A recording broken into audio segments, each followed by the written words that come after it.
มาก่อนจะย้ายที่นะคะโอเคอันนี้ที่เขาอยู่ตอนนี้นะมาก่อนที่เขาจะย้ายไปอยู่ที่ใหม่ไปเดิน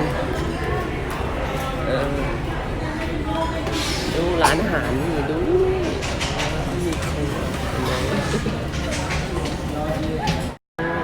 มีแบบนี้วนตรงนอกมันก็จะแบ่งเป็นเซกชันเลยนะคะสวัสดีก่อนสวัสดีค่ะสวัสดีค่ะวันนี้เรามาร้านกินค่ะเรามาร้านกินวันนี้เรามาร้านนี่แพนเค้กออนเดอะร็อกนะคะพาเด็กๆมาทานอาหารนี่อาหารอิตาเลียนกัน โอเคyou're gonna have นี่อันนี้เราเพิ่งเลิกไหนดิต้าดูสิต้าสั่งอะไรดีคะตาให้เที่ยวโอลิเวอร์เพราะมันมีมันมีไส้กรอกมันมีไส้กรอกเดี๋ยวมามีดูซิเมนูเอาอันนี้ตั้งเมนูน่าทานมากเลยนี่ไฟวันนี้วันหยุดนะคะวันครอบครัวพาลูกมาทานอาหารข้างนอกกันผู้ชายอีกคนหนึ่งไม่สบายนอนสดอยู่บ้านทายามันพูดไม่ออกโอเค crazy potato เดี๋ยวดูนะyou're gonna have crazy potato ช่วงนั่งรออาหารพยาทำอะไรลูกพยาทำอะไรคะกินน้ำอยู่เหรอคะดิต้าสั่งอะไรมาบ้างคะอันเค้กที่เป็นบัตเตอร์ฟลายอาหารแล้วก็แพนเค้กอันหนึ่งอะไรคะซีซ่าสลัดชิคเก้นซีซ่าสลัดอาหารน่าทานทั้งนั้น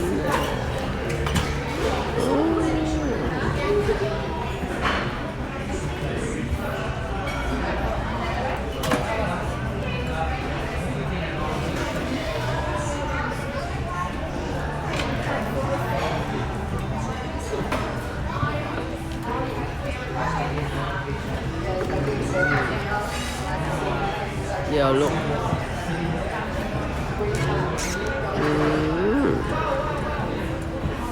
นี่อันนี้แพนเค้กเฟเวอร์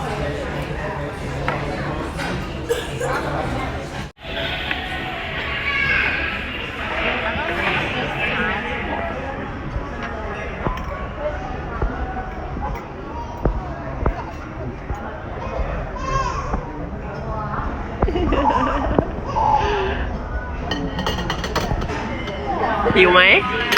หิวอันนี้ปลาแล้วก็มีสลัดมีชีส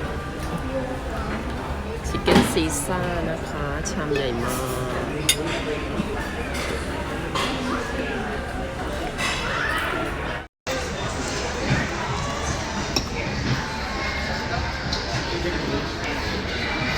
ไหนเป็นยังไงคะติต้าอร่อยอะคะอร่อยค่ะพย่าล่ะลูกอร่อยค่ะอร่อยอะคะป๊าล่ะคะ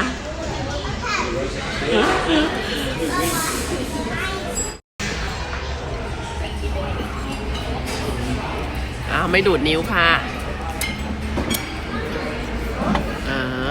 ต้องหยุดกินก่อนเหลืออะไรนะคะ yes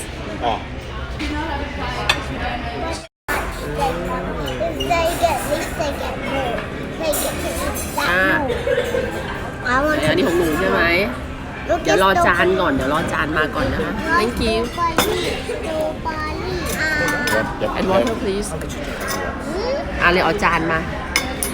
มีให้หนูอีก2 อันข้างในนี่ปอมด้วยค่ะอันนี้ข้างในมีอะไรเขาใส่อะไรนี่นะคะข้างในเป็นอย่างนี้มีลูกเกดแล้วก็มีครีมก็กินกับไอติมแล้วก็มีแยมสตรอเบอรี่แจม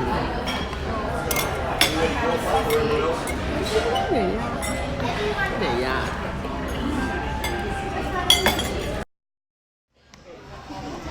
อร่อยไหมคะลิต้าอร่อยนะคะ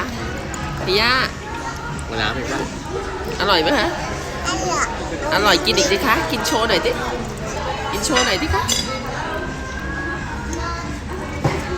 โอ้โห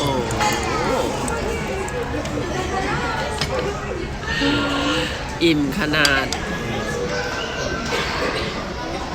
เทเลเซอร์ตี้หมด โอ้โหเทย่า โอ้โห ใช้กระดาษน้อยๆหน่อยลูก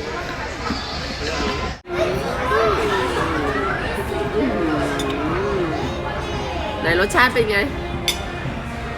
โอ้